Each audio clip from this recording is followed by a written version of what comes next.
Francisco. San Francisco kicked off its Lunar New Year celebration in Portsmouth Square over the weekend, a place that's been a community gathering spot and has even been nicknamed the neighborhood living room. But now this Chinatown landmark is getting a new look. And as Kenny Choi tells us, some want to get rid of some public art that's been there for decades.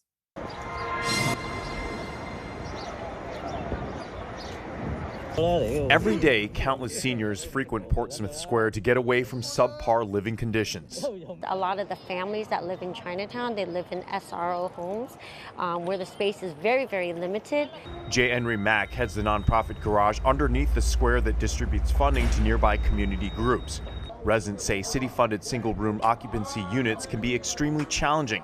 Mack says the $60 million redesign slated to begin later this year will make a major difference.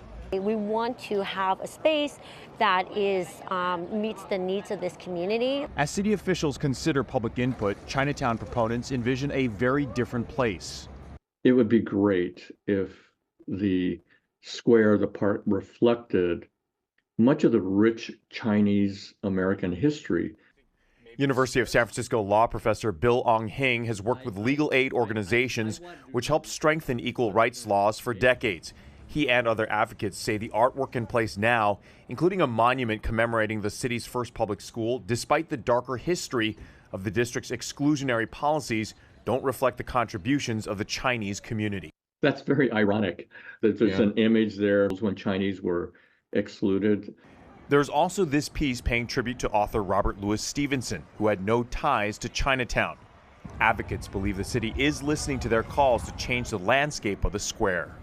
It's clearly a main hub for Chinese celebrations and Chinese gatherings.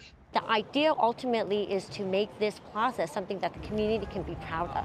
Mack remembers her father's daily commutes to Portsmouth in order to find community. Now she's helping to shape what the space will look like. Not everybody is for removing the statues. Some say they would just like to see more historical context along with them. There is also some talk about maybe renaming the park. Construction set to begin this summer and is expected to take 2 years.